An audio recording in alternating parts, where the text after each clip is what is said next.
All right, so good day to you all. Today is our first live synchronous meeting, and we are covering the first three topics in the syllabus that covers the first 2 weeks of the course EGEC 01 03 English Skills Enhancement. Today is Feb 27, 2024, and we are covering two major topics. Number one, we're going to be discussing an overview of English communication skills, and we'll also gonna be cover basically number one lang because number two is already provided in the video lecture number two. Um, Although i-cover din natin siya ngayon para at least okay na multiple yung discussions. After the lecture today, as well as the first two videos that were given to you, we're going to have our long quiz. First quiz next week. Okay, so let's get started.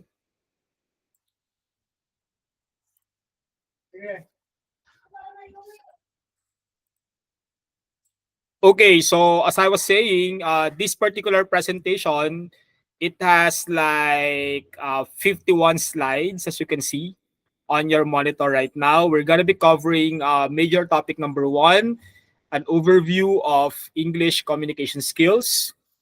And then we're also going to be covering topic number two, listening skills and the stages of listening process. Basically, that's it. Receiving, attending, understanding, responding, remembering. And we're also gonna be going forward towards the first type of listening that we're gonna be covering, the informational listening, and some strategies for listening to details, strategies for listening to facts, strategies for listening to direction and instruction. Okay. So when we talk about listening, when we talk about the different communication skills, as was covered in the video lecture number one, you were introduced to the four major categories of communication skills, or what we call as the macro skills. The four basic macro skills in communication are listening, we have speaking, reading, and writing, but we now have additional communication skills, which is viewing.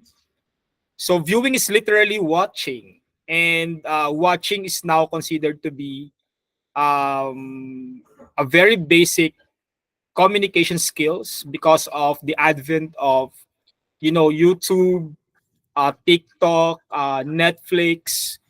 A lot of people are watching a lot of things. So as college students and as future professionals, we should be able to know how to watch properly and how to watch more effectively so that we can get the most out of what we are watching. Dinagdag na natin yung viewing kasi ang dami ng mga tao ngayon na nabibiktima ng mga napapanood nila sa social media, sa online, even sa mainstream television. So dapat we are equipped, meaning meron dapat tayong kakayahan na ma-detect kung yung pinapanood ba natin ay tama, mali, dapat bang i-accept, dapat bang pakinggan, dapat bang i-correct, dapat bang i-reject, etc. etc. So viewing is already part. We don't just write anymore. We don't just read anymore. We don't just listen anymore. We don't just speak, but we also watch a lot. In fact, kayo nga araw-araw, I'm sure sino sa inyo ang nagti-TikTok araw-araw. I mean, nanonood sa TikTok araw-araw, nakakalibang, di ba? And YouTube, for example, if you've been consuming a lot of media from YouTube and TikTok, for example, you watch a lot every day.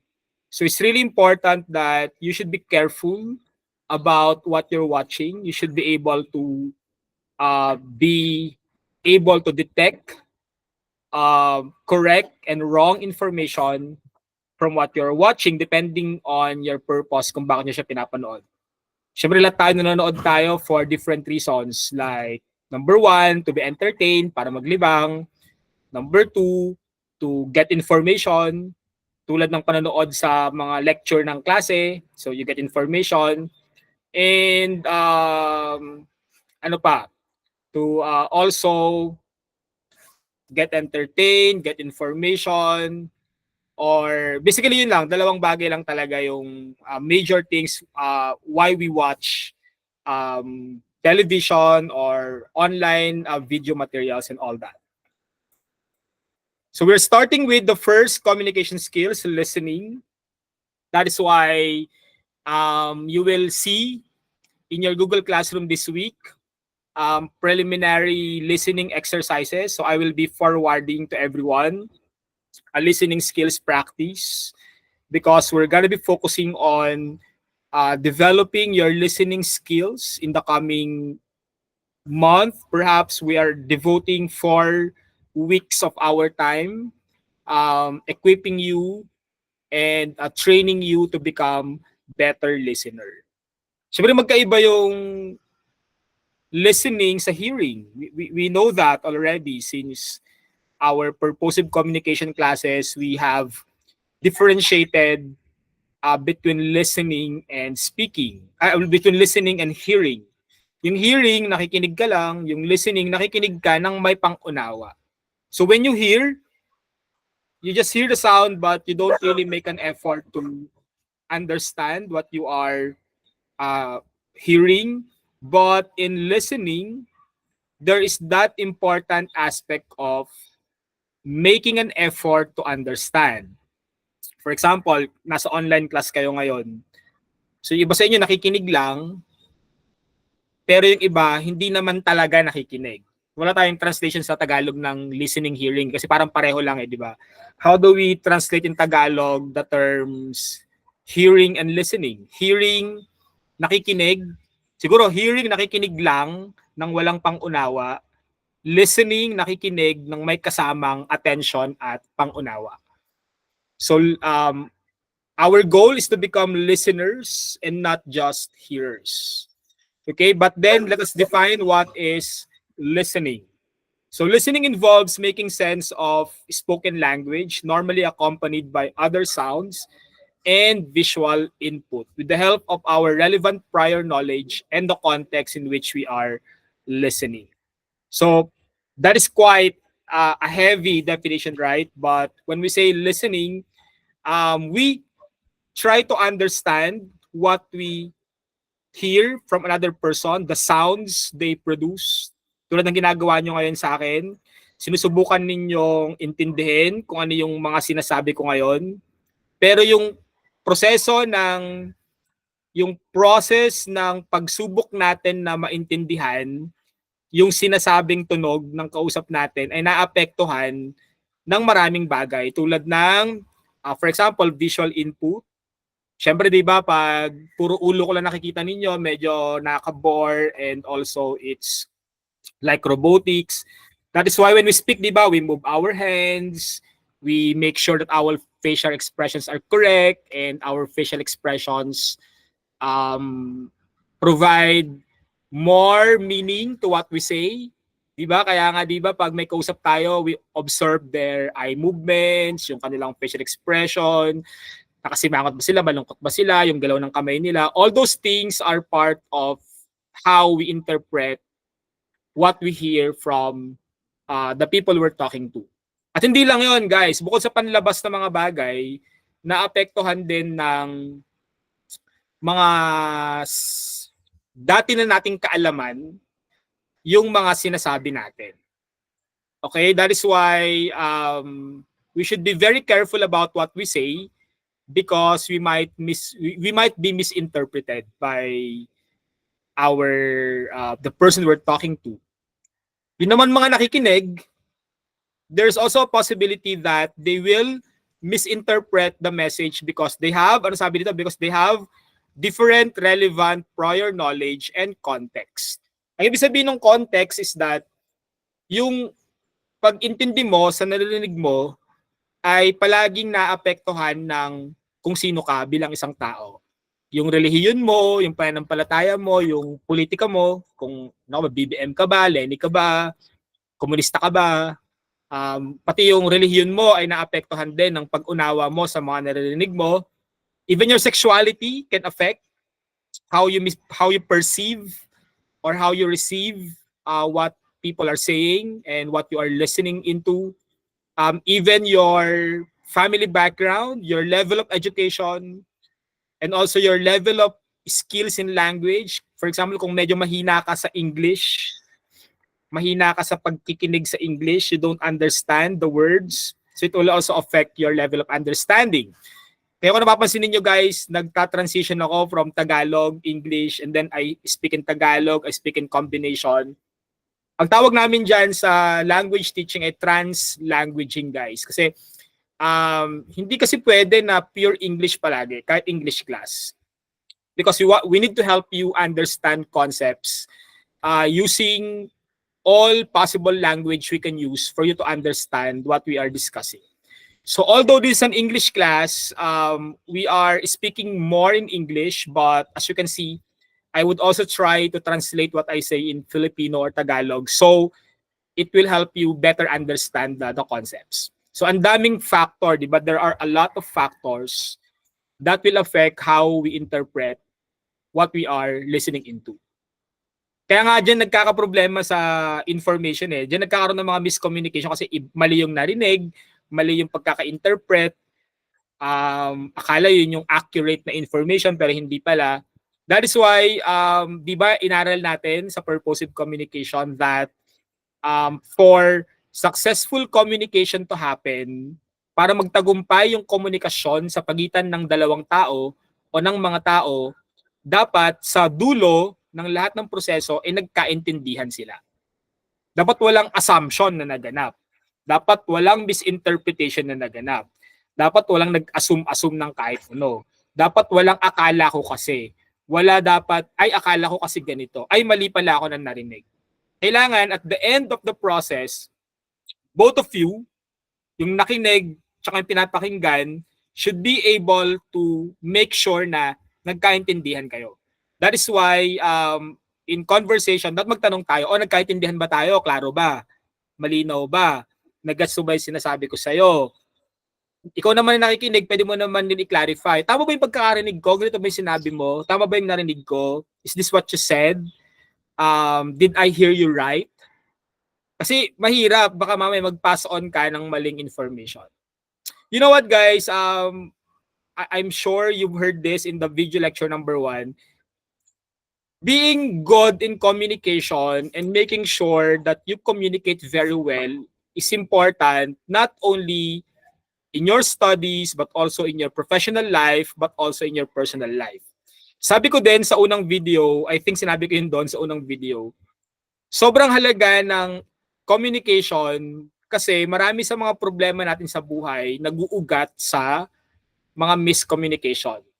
Diba may mga magkakaibigan na nag-away kasi mali yung information. Magkakaklase at nagkagulong college dahil sa mali-maling pasapasang information sa chat tungkol sa mga singilan, for example. O para lang makarelate kayo kasi that's the latest experience that you had. Hindi na-explain ng maayos. Hindi na ipaliwanag ng maayos. Hindi na ikonsulta yung information. Hindi nag-usap yung mga involved na parties. So ang result, miscommunication. The result, misunderstanding. The result, relationships are affected negatively. Okay? So whether you like it or not, communication will always be part of your life. And gusto ko nang i-emphasize na if you want to become a successful hospitality management major, or if you want to become a successful teacher someday, kasi we have VTBT students also, or if you want to become a successful nurse someday, you have to work out your communication skills, starting with your listening skills. Alam ba ninyo na yung mga taong mahuhusay sa communication, sila yung mga pinaka-mabibilis na ma-promote sa trabaho?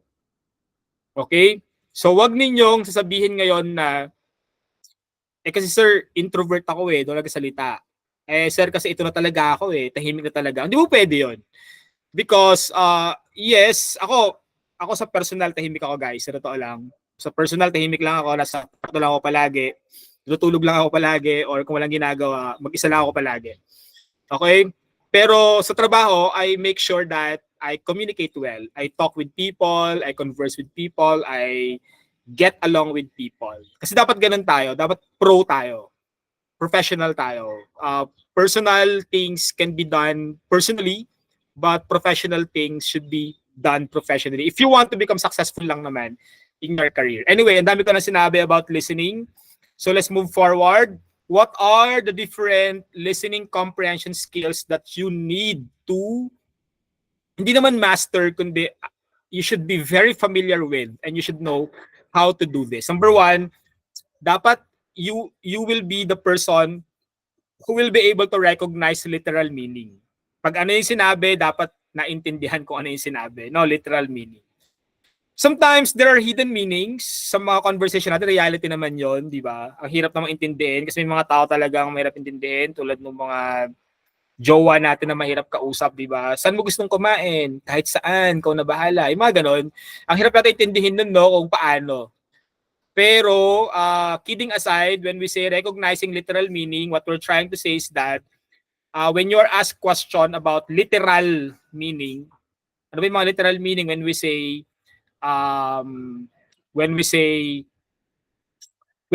donation, sige, patulan natin. When we say donation, the literal meaning of donation is voluntary contribution. Okay, when we say compulsory and mandatory, we say it's forced, it's required, no options, non-optional, non-negotiable. Di ba? That's literal meaning. We cannot go out twisting meanings to people. Hindi po pwedeng palit-palitan natin yung kahulugan ng mga bagay sa trip-trip natin. Hindi po pwedeng ganon. Kasi doon nag-uugat ang mga miscommunication. The same thing with understanding vocabulary. O sige, same thing. Diyos ko, donation. Ano ba yung ibig sabihin ng word donation? Ang ibig sabihin ng word donation ay kusang loob na pagbibigay. O how come that your vocabulary is not that recognizable, di ba? So, kung limitado ang vocabulary sa English, if you have a very limited English vocabulary, what will happen to you? It will be difficult for you to speak in English kasi kokonti lang yung alam mong English words. Okay? Siguro kung maglalaro tayo ng game dito na isa-isa magbibigay ng different vocabulary words na particular category, magkakaubusan. Okay? So you have to improve on your vocabulary to improve your listening skills. Okay? Also with making inferences, hindi ko na-explain itong mga to kasi ito rin yung mga gagawin natin sa mga susunod na araw. But making inferences is when you provide intelligent guess. Isang matalinong paghuhula sa mga bagay-bagay. O sige nga, hulaan nyo ako nasaan ako today. Base sa mga nakikita ninyo sa monitor, syempre malabo, no? Naka-background blur. So siguro, based sa inference ko, sir, may mga ilaw-ilaw. Siguro nasa nasa cafe. Kasi usually yung mga ganyang ilaw sa mga cafe. And then we have like curtain there, etc. So, parang yan, pag lumabas ka ng bahay, nakita mo makulimlim, tapos medyo basa yung hangin, so ang inference natin ay malamang uulan. Okay, that's inferences. You are guessing, but you are guessing based on available evidences. It's not yet sure, but at least yung hula mo ay merong basehan. That's inferences. Okay? And then also, we're gonna be doing practices on identifying main idea. Nako, maraming sumasablay dito. Kasi ito ay, skills na pang utak talaga to. You have to train your brain, your understanding, your comprehension to get the main. Pero madali lang yan. Pag-aaralan natin yung mga yan. Determining purpose, analyzing reasoning, drawing conclusions, and finding evidences. So all these skills will be targeted throughout the stage of the listening lectures. So let's move forward. Now let's talk about the two different types of listening. We have the active listening and the passive listening. So how do we differentiate active versus passive listening? So active listening is the kind of listening that engages fully in the conversation, nagpa-participate sa discussion. Okay, provides verbal and non-verbal cues. So when we say verbal, these are the words we say. When we say non-verbal cues, these are our hand gestures, our facial expressions, Ano ba yung hand gesture pag sinabing lumapit ka dito na walang sinasabi? Di ba ganito lang? Ayan, lumapit ka dito. Ayan. Non-verbal cue. Not saying anything. How do we, and also when you wanna stop someone, you just use that non-verbal cue na stop. But you don't say anything. So, pero sa inyo guys, kasi nga naka-online class tayo at saka hindi naman kayo naka-open ng camera, so hindi ko alam kung ano yung itsura ng mga mukha nyo habang nakikinig. So, we don't know how can we differentiate, how can we identify the nonverbal cues? Because active listeners now are asking relevant questions, they offer sympathetic responses, and consider source and emotions. Siguro one way you can express your participation in an online class is to use the emoticon. Di ba? Halimbawa, kung may sinabi yung prof na marunong kayo gumamit ng emoticon sa Gmeet, sige nga, can I see thumbs up from everyone if you are still there and not doing anything else, TikTokering or YouTubing or whatever? Dalawat, okay. Sige. Mukhang kukunti lang. Okay. Sige. Kasi nga, totoo yan. Pwede, baka bot lang yan, ha? Hindi ako naniniwala. Can you type 1 in the chat box if you're still there? Sige, type 1, type the number 1 in the chat box. Recorded yan, ha? Tingnan natin. Yung hindi magta-type ng 1 absent. Wow, may pangalan pa. Okay, sige. O yung iba, nawawala. O pag walang 1, absent. Okay? So if you agree to your professors, for example, ikaw ay agree sa sinasabi ng prof mo, maybe you can use the thumbs up reaction or ano ba? If you disagree, which I feel you don't want to use it during online class, baka takot kayo ma-offend yung prof nyo kung tinums down nyo siya, di ba? Unless you are being asked about something. And for example, if you are happy about what your prof is telling you, you feel, maybe you can use the heart react, yan. Or if you are in a celebratory mode, yan, okay? So, pumasa kayo sa exam, in-announce ni sir yung exam. Kasi di ba wala naman tayong nakikitang mga muka. So, para naman maramdaman ng mga prof ninyo sa online class na kayo ay mga active listener, mag-react naman kayo. Pumindot-pindot naman kayo ng mga reaction. Basta tamang reaction lang sa tamang pagkakataon. Wag naman pindot kayo ng pindot ng maraming nakakatawang emoticon. Wala naman nakakatawa na sinasabi. So, paano na yon, di ba? Kung baka mabwisit sa yung prof mo pag gano'n. Sinasabi lang natin is that you should be able to show your speaker that you are listening actively. Okay? And also you should be able to offer empathetic responses. Sige, anong kaibahan ng empathy sa sympathy? So how do we differentiate empathy versus sympathy? O anong kaibahan ng empathy sa sympathy? O sige, Neil, can you differentiate empathy and sympathy? Napindot lang. Sir, yung empathy lang po yung alam ko po siguro. Okay, so what is empathy for you, Neil? Ano po sir, yung you put yourself into someone else's shoe po. Kumbaga po na kailangang ina-understand nyo po yung experience po nung isang tao po. Ganun po, without your own experience. Yeah, okay, you are putting yourself in the situation of the other person you're listening to. For example, yung kaibigan mo may problema, nag-open sa'yo. Sabi mo, dami niyang sinabi, no? So, you should make the other person feel na naiintindihan mo siya, nauunawaan mo siya, at nandyan ka para sa kanya. Ganun, okay? Sa sympathy kasi, pwede mo sabihin lang na na okay, kaya mo yan, ganun lang. So, wala kang pake, di ba? Meron ba kayo mga tropang gano'n, yung ang haba-haba ng chat mo sa kanya, no? Parang 3 dangkal na ng mga messages. Ang sagot niya lang yan, K lang yan, friend. Be positive. Ganun lang yung sagot. Visit, di ba? Nakakayamot, mga ganon. So, walang ka-empathy. So, dapat meron tayong mga empathetic responses to what we're hearing. Okay, sometimes people who have something to say, they just need someone who will listen to them. Just be there to listen. No judgment. Wag mo silang pagalitan, wag mo silang pagsabihan. Usually, empathetic listening requires you to just sit down with them and listen to them and make them feel that they are not alone with whatever they are into, situation that they are into. Okay, and also you should consider your words and emotions when you talk, when you speak. When you're an active listener, you should be able to choose the right words to say.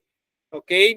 So for passive listeners naman, sila naman yung mga disengaged.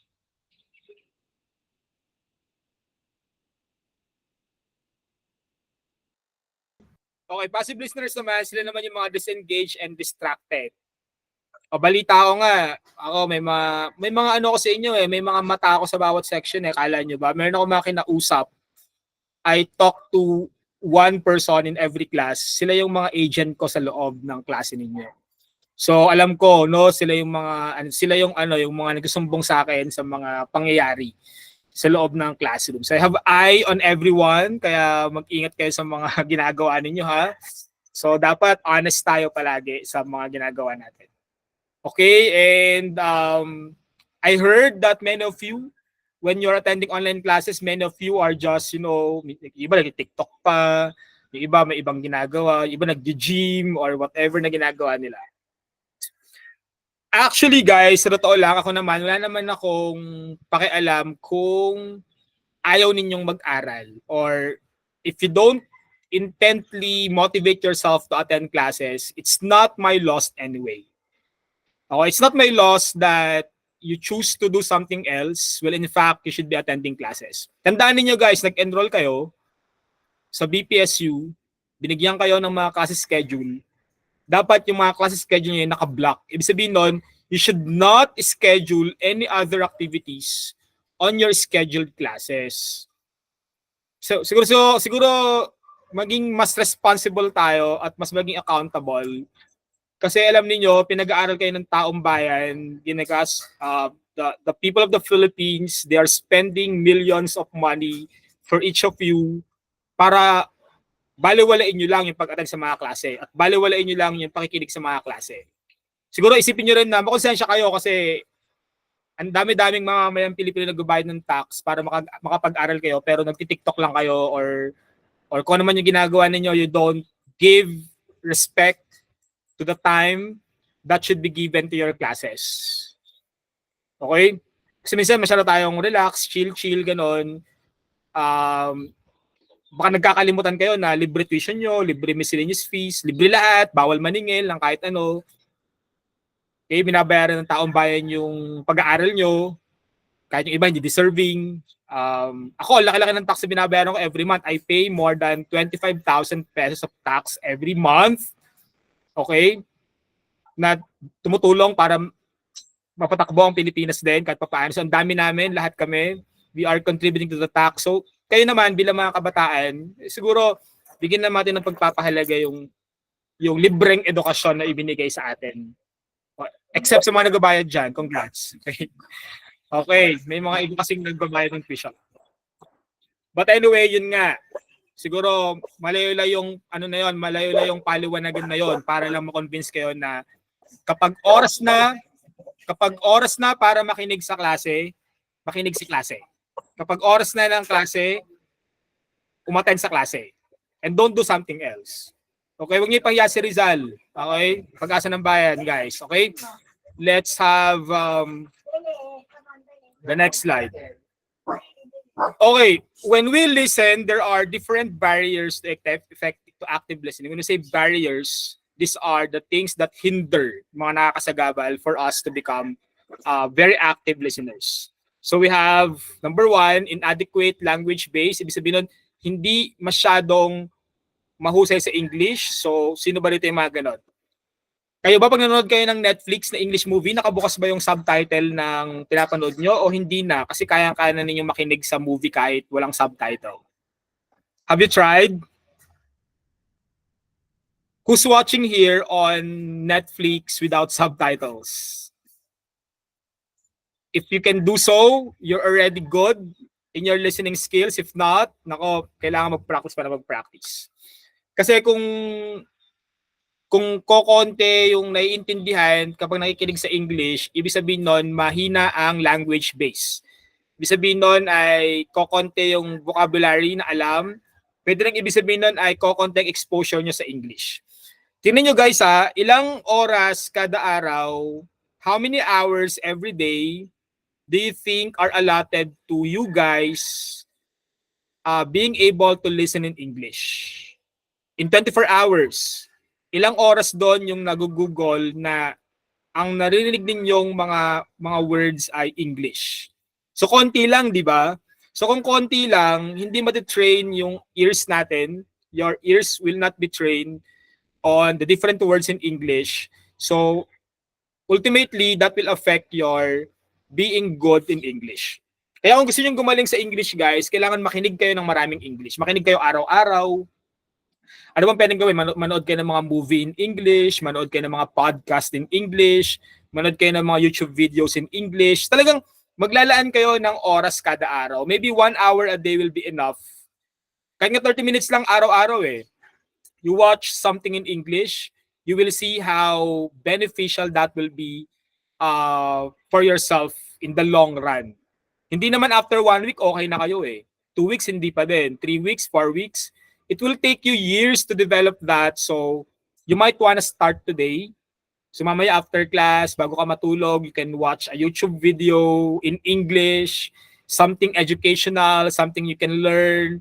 Or since HM major ka naman, maybe you can watch documentaries about hotels, about foods, about tourist destinations. You know, there are a lot of ways now, no, na you can watch English speaking videos and other materials. So talagang hindi na talaga rason ngayon na hirap. Yung mga bata nga ngayon nanonood na ng Cocomelon, ang galing mag-English, di ba? O kung nahihirapan kayo, magsimula kayo sa Cocomelon, manood ng mga ganong English-oriented children's show to improve your English. Sinasabi ko lang, if you want to become better in English, you have to invest your time learning English. Hindi ka gagaling mag-English kung aasa ka lang dito sa klase natin. Kulang yon. Okay? What we can do here is to point you about the things you can do. Like watching a lot of English movies. Kung may Spotify kayo, ang dami-dami ring mga podcast sa Spotify na English speaking. If you're listening to radio, sa mga FM, ang dami ring mga English speaking na mga FM radio stations. YouTube lang, ang dami na eh. Pili lang kayo ng gusto ninyong pakinggan ng mga podcast. Are you guys listening to podcasts? Anyone here listening to podcasts or any radio or TV show in English? If yes, that's good. If not, maybe it's good time to start today. Okay? And then we have partial listening. Partial listening can be a hindrance to your listening ability. Pag sabi natin partial listening, parang yung ginagawa ng iba sa inyo ngayon, malamang nakikinig ngayon, pero nagluluto kasi kailangan magluto. Okay, understandable yon. Pero dapat kasi hindi talaga nagkasabay ang pag-aaral sa ibang bagay. But I understand some of you are working students. Yung mga estudyante ko dati na HM na habang umaattend ng klase, nasa duty sa Jollibee, sa McDonald's. Actually, mahirap yun na. How would you concentrate when you are listening partially? Like this one, partial listening. Unless ikaw si Rizal ha, na ang taas-taas ng, ano may tawag doon? Yung kanyang memory ay parang sponge talagang nag-absorb. Grabe guys, yung memory ni Rizal, he has a very high retention. Kayo ba, kung kayo ay mala Rizal, ang tatag ng utak, ang lakas mag-absorb, wala naman tayong problema doon. So magkakaalaman tayo sa mga quiz, sa mga activities, sa mga oral citations. Another one is lack of interest. Ayaw mong makinig kasi hindi ka interesado. Naintindihan naman natin yon. Some students are not interested in English. Some are not interested in math. Some are not interested in Filipino. Some are not interested in Soksai or whatever subject. Pero sabihin ko lang sa inyo guys na sa pag-aaral sa college, hindi po pwedeng magpe-favorite ka ng gusto mo lang at ng ayaw mo. Tapos, ang gagawin mo, pag ayaw mo, hindi ka magsiseryosong mag-aral. Kailangan ninyong matutunan na sa buhay, may mga bagay na kailangan nating gawin kahit ayaw natin yon kasi kailangan natin siyang gawin. Okay? If you hate English, if you hate math, if you hate Filipino or whatever subject, tapos uma-attend ka lang kasi kailangan umattend, hindi ka interesado, medyo problematic yon in terms of how you would become a successful professional someday. Kasi balang araw, hindi lahat ng gusto mo susunod sa'yo. Kung nagtrabaho ka balang araw, hindi lahat ng trip mo sa buhay sasang-ayon sa gusto mo. Kailangan mo matutunan ngayon pa lang na kailangan kong gawin yung mga bagay hindi dahil gusto ko siyang gawin o ayaw ko siyang gawin, kundi dahil kailangan ko siyang gawin.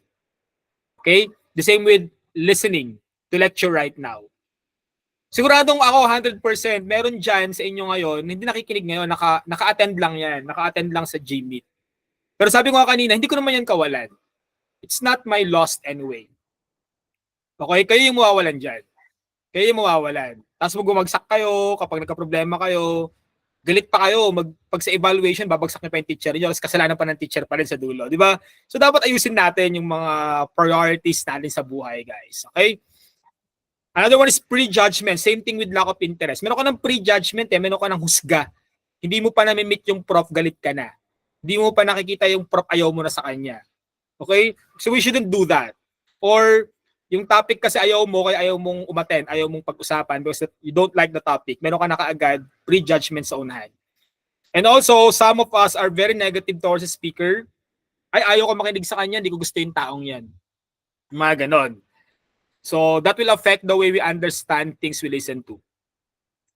Also with deep-rooted beliefs, ay, daw naniniwala sa kanya, mamamatay na ako sa paniniwalang ito. Ganon. No? So hindi naman po pwede na ganon tayo. Kailangan palaging open yung ating mga isip.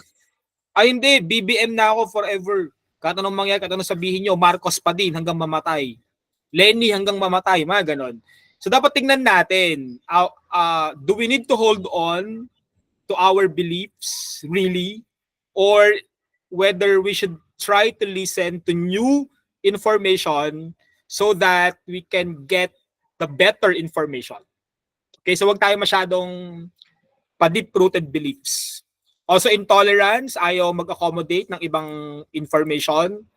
Yung iba naman ay bashful, parang gusto nila maging basher sa buong buhay nila. They are diffident, bash ng bash.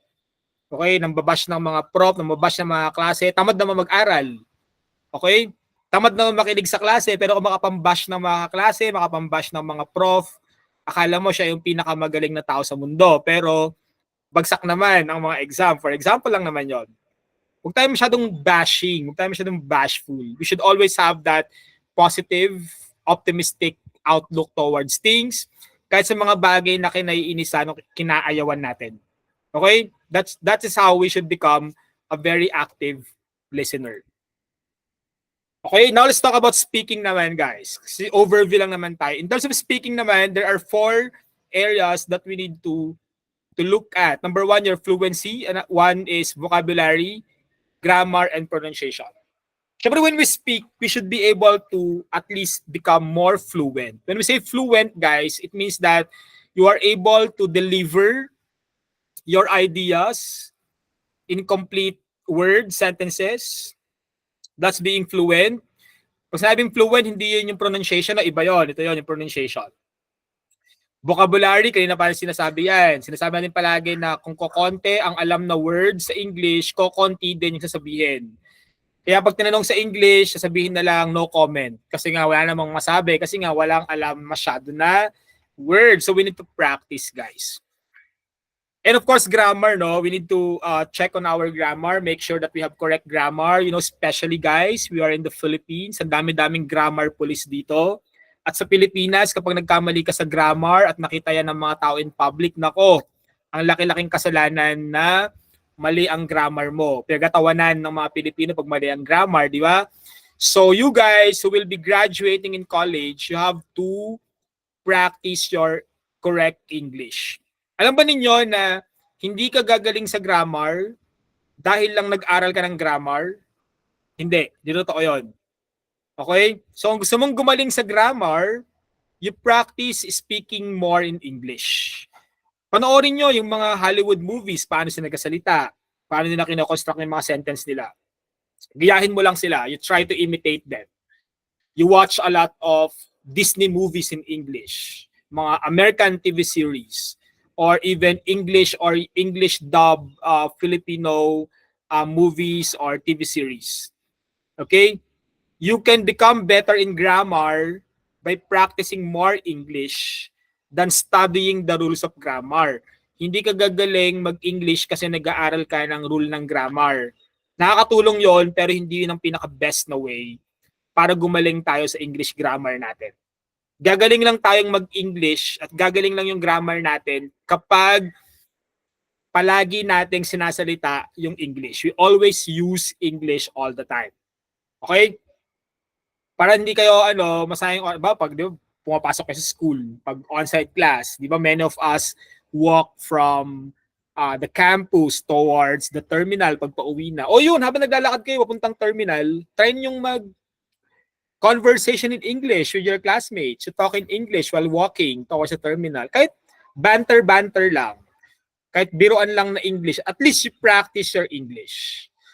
I will try to attempt to require you to talk to someone who is a foreigner and an English speaker para ma-experience niyo how to talk to someone na wala kayong ibang choice kundi kausapin sila in English.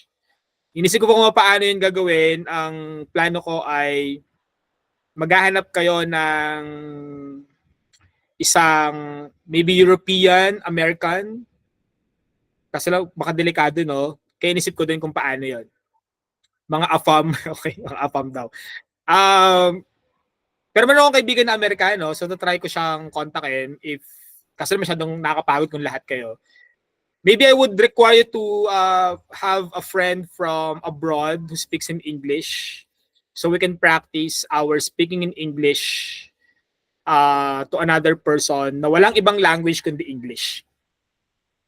Okay, how about pronunciation?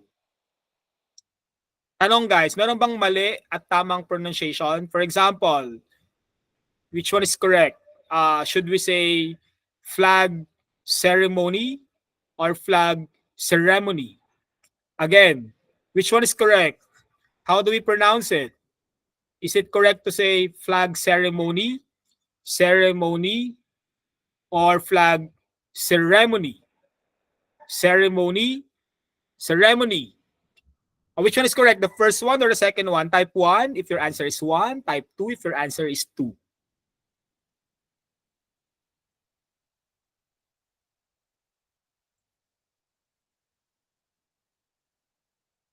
Okay? Guys, respond. Is it the first one, ceremony, or is it the second one, ceremony? So type 1 if you think the word is pronounced as ceremony, 1, or ceremony, 2.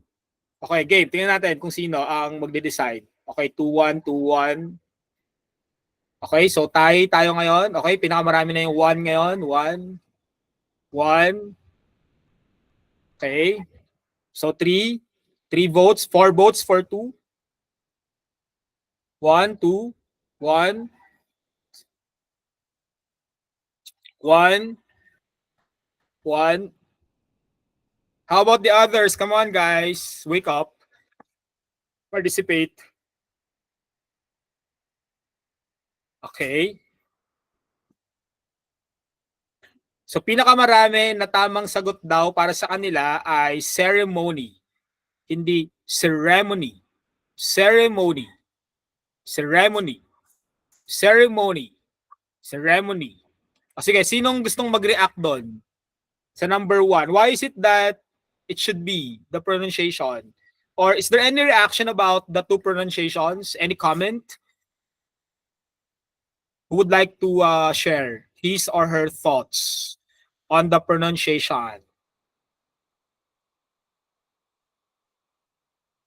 O sige, medyo difficult naman talaga yon.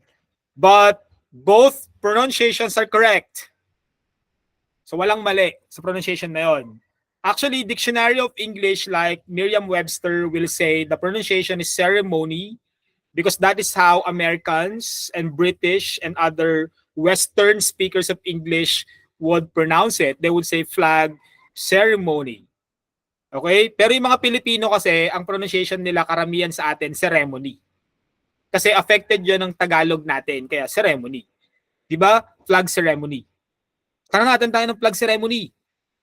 Kunwari pa kayo, yung lahat ng sumutan number 1, talaga bang pag nagpupunta kayo ng flag ceremony, ang sasabihin nyo, tara natin tayo ng flag ceremony.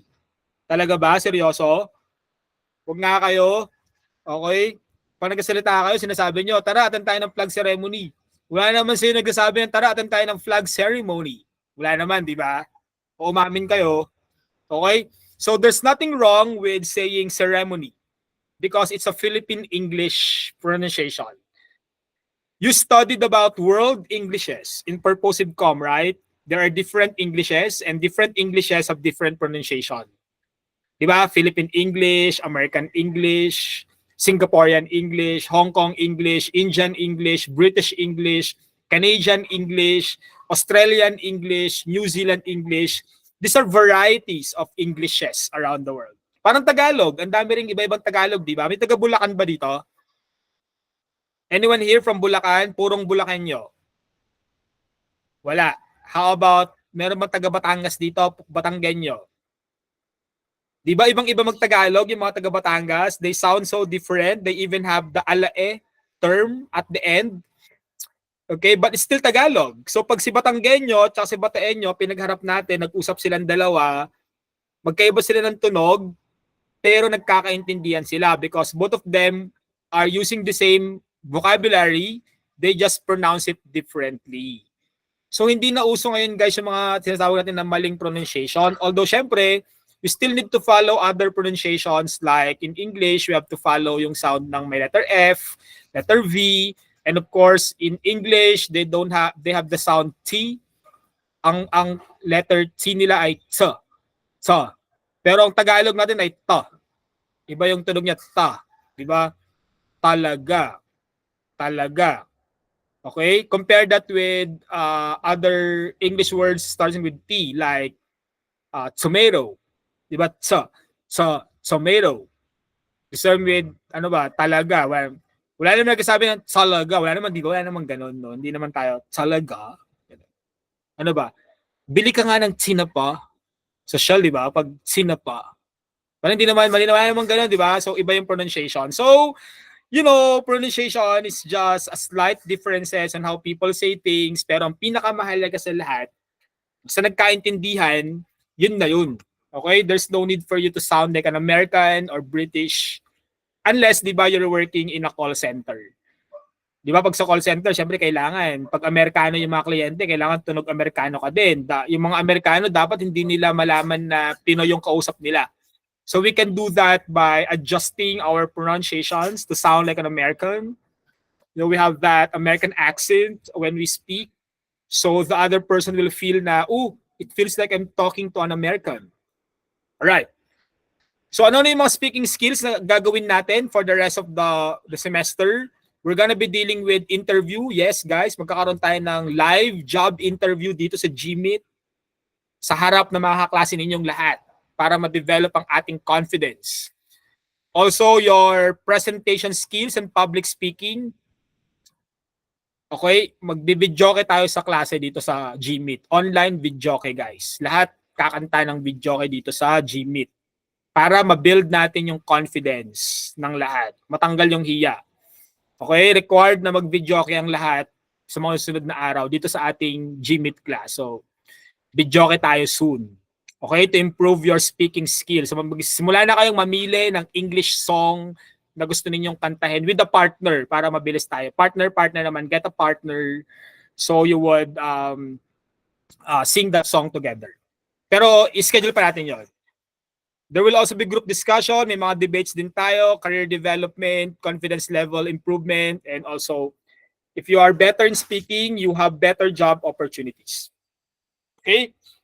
So bakit tayo tinitrain to speak in English? Because we want to become better in interviews, debates, group discussions, public speaking, career development, to improve our confidence, para mas ma-promote tayo sa trabaho, and of course, for presentation skills. Marami kayo may encounter na presentation sa klase. Hanggang thesis defense, you're gonna speak up in front, Bilang hospitality management majors, you're going to talk to a lot of clients and customers. So dapat magaling kayong makipag-usap sa mga tao.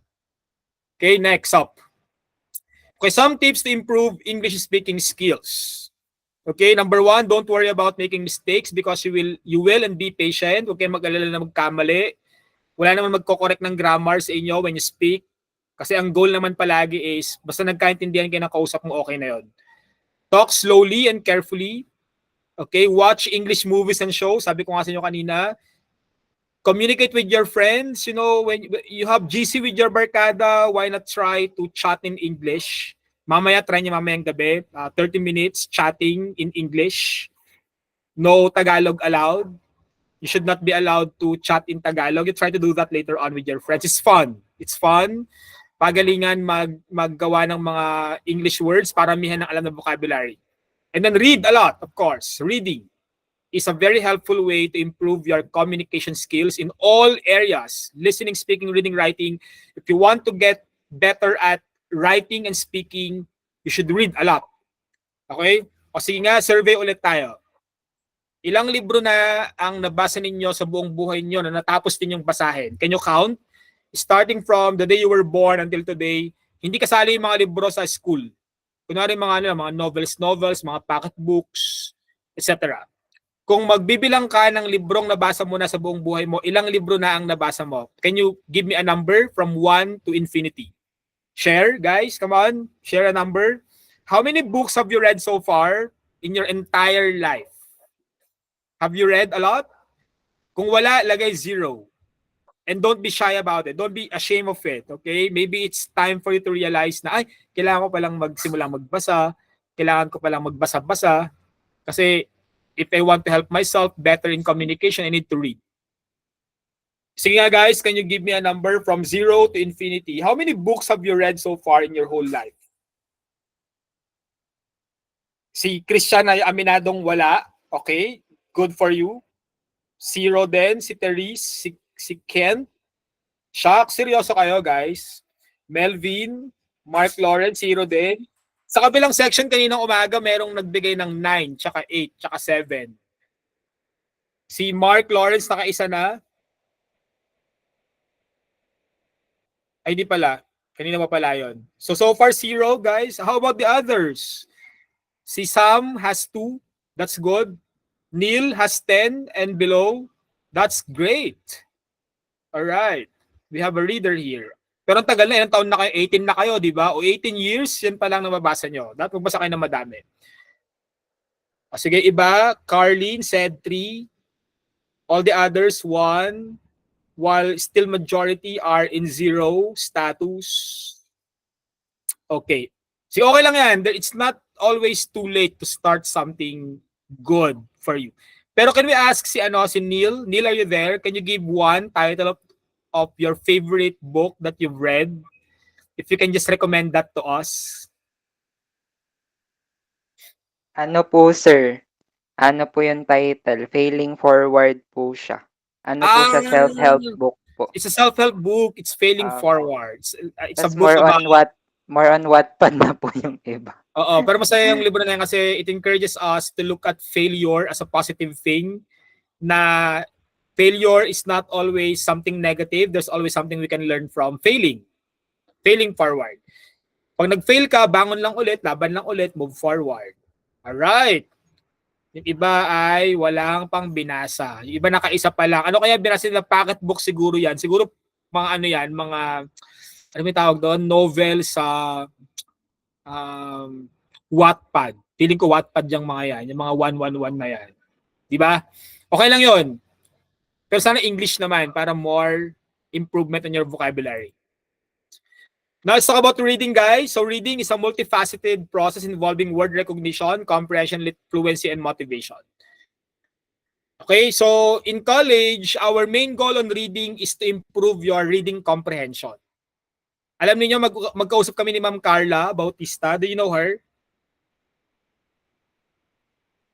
Miss Carla Bautista Miss Carla Bautista Maghinay is the program head of DSHM, and we were talking nung enrollment na nayayamot kami pareho sa mga estudyante kasi yung mga estudyante daw natin sa BPSU ay ang hirap umintindi ng mga announcement.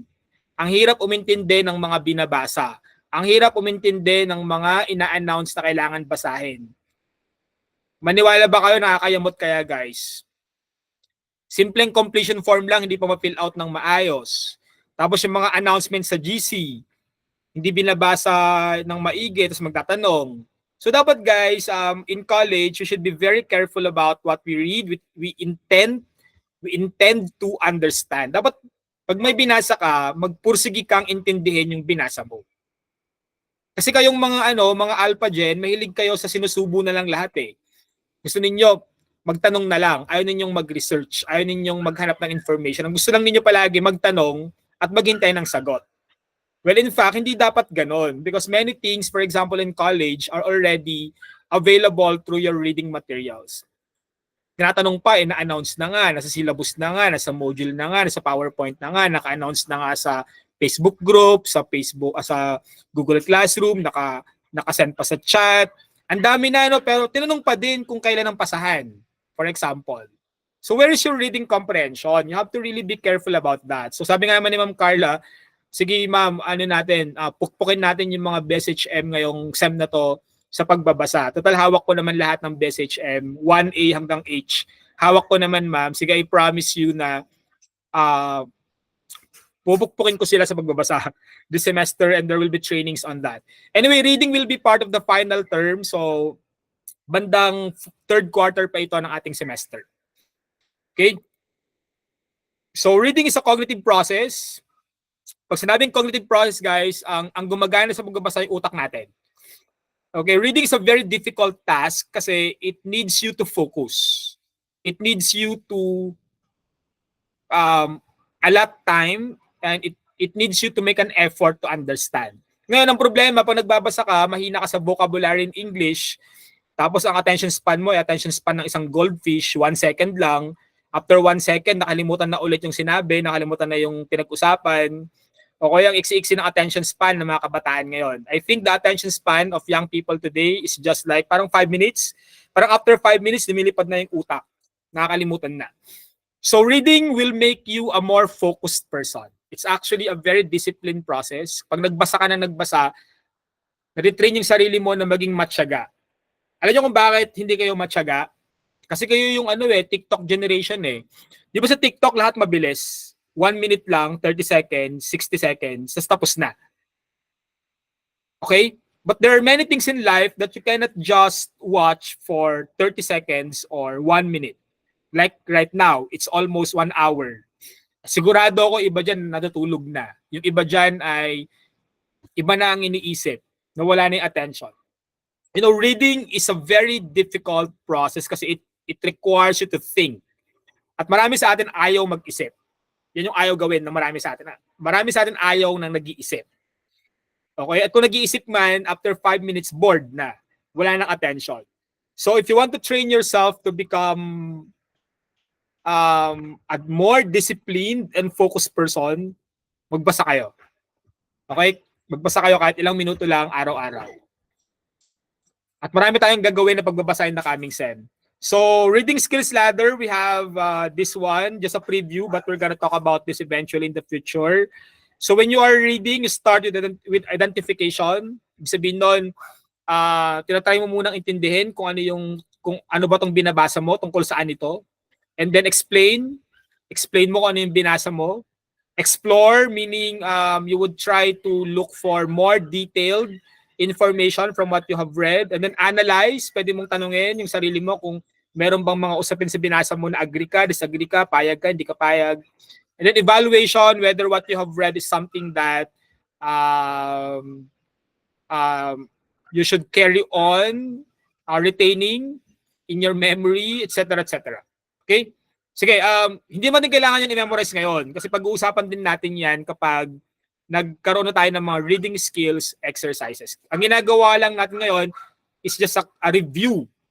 A review of all the communication skills sa subject na ito. Okay, we have also reading comprehension requires you to have an effective decoding. Sabihin na naintindihan mo yung binasa mo. Magkakaalaman tayo soon kung kaya yan gawin at paano yan dapat gawin. Vocabulary again is present in reading. World knowledge, meaning how you understand the world. Kaya napakahalaga na sociable tayo. We socialize, we talk with people, we go out, we travel, we try to experience a lot of things, etc. etc.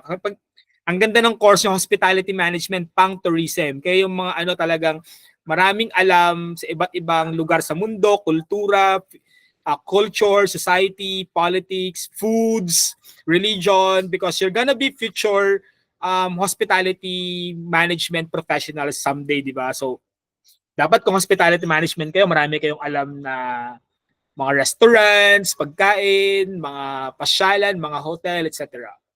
Ako, so far, masaya ako kasi nakapag-travel na ako halos all over the Philippines, mula Pagudpud, Ilocos Norte, hanggang Tawi-Tawi. Ay, narating ko na. And ang masasabi ko lang, kapag mas marami kang karanasan sa mundo, mas madali mong nauunawaan yung mundo. At pag nagbabasa ka, madali ka rin makaka-relate sa mga nababasa mo kasi nagkaroon ka ng personal experience about that something.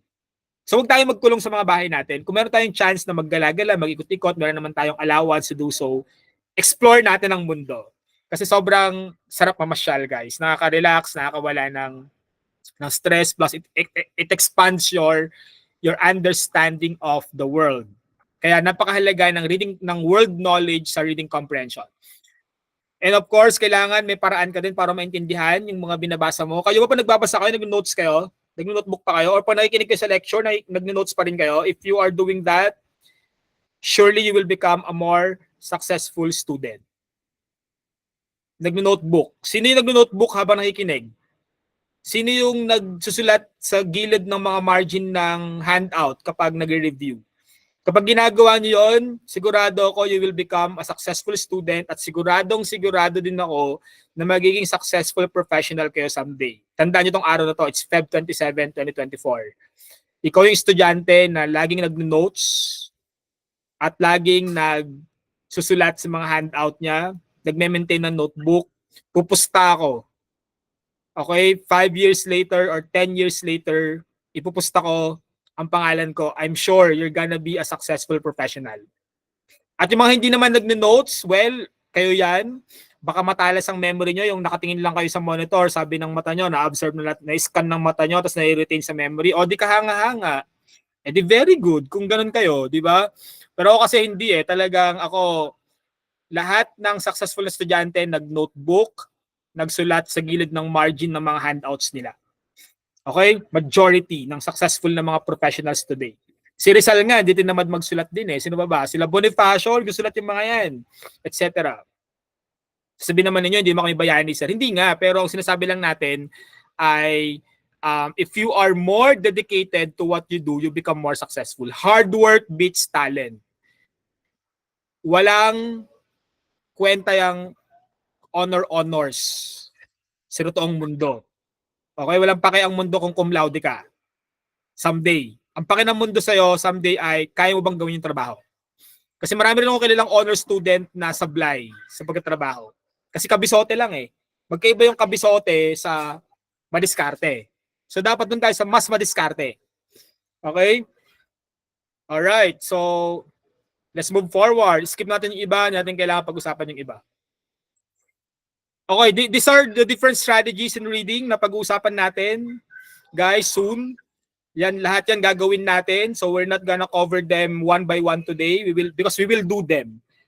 Sa halip na pagdaldalan natin yan, gawin natin yan in actual. Okay, so that's what we're gonna do for the final part of the reading skills development. Okay, next. Okay naman, let's talk about writing naman. Tapos tayo sa reading. Last na to. For writing naman, writing can be said to be the act of forming the symbols, making marks in the flat surface of some kind. Writing involves encoding of a message of some kind that is translate our thoughts into language. Okay, wag lang din may gagawa ng essay dito sa klase na to. Gagawa lang kayo ng mini research paper na writing kasi yun yung hinihingi ng syllabus natin. So I'm gonna teach you how to write a very simple, very short research paper. Kasi yun yung requirement dito sa final requirement ng ating subject. Okay? So, yung writing, yun na yung pinakamataas na level ng skills. It's the highest. We start with listening, followed by speaking, followed by reading, and then the highest of them is writing. Kasi di lahat ng tao talagang madaling matutunan magsulat. Take note also that writing is not a natural talent. You don't need talent to become a writer. Ang kailangan mo ay training. Ang kailangan mo ay makinig sa klase.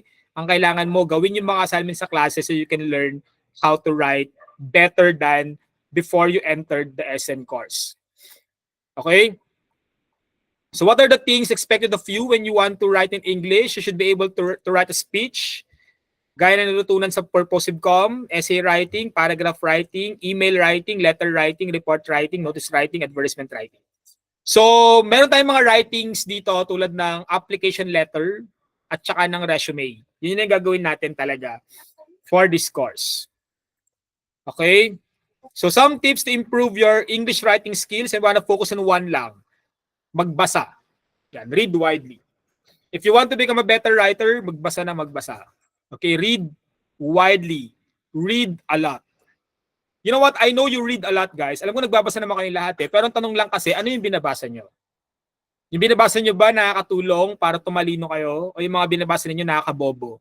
Yung kasi problema natin marami sa atin eh. Nagbabasa nga, pero ang tanong, ano yung binabasa mo? Okay? Nagbabasa nga ng dyaryo, tik-tik naman ang binabasa. Okay? Bulgar, ganun, puro chismis. O try magbasa ng dyaryo, Philippine Star, Philippine Daily Inquirer.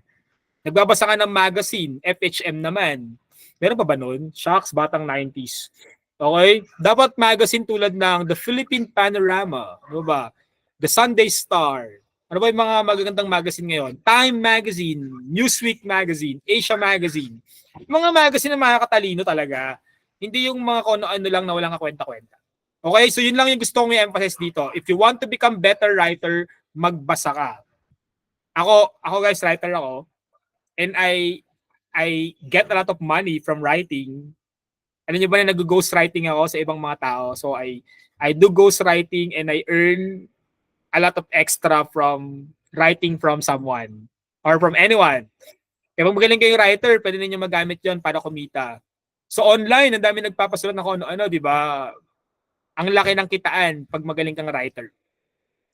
Okay? Next. Okay, itong mga stages of listening process, meron tayong lecture dito guys, yung video number 2. Hindi ko na siya uulitin kasi na-discuss ko naman na siya doon. Mas maganda na pakinggan nyo na lang yung video lecture number 2 kasi it's already 6:40 naman na. Okay, so stage 1, receiving, stage 2, understanding, remembering, evaluating feedback. And explain ko lahat yan sa ating video lecture number 2. Please take the time to watch the video. So sige, browse na lang natin para ma-end natin hanggang dulo yung ating presentation. Okay. Okay, sige. There's a separate discussion for that so natin kailangan munang pag-usapan yan ngayon. Okay? Alright guys, kapagod no? Okay, sorry. Okay, ano nangyari? Ba't end na ba? Last slide na pala. Ba't parang may naputol sa kanya? Okay, anyway guys, so stop sharing natin. Okay, so that's it guys for the lecture for today. I hope you get a lot from an overview. So next meeting we'll be starting to learn about our listening skills. So mamaya or bukas ng umaga, meron akong ipopost na listening exercise practice for you in preparation to our listening skills training in the coming weeks and in the coming days. Okay? So I think that's it for now, and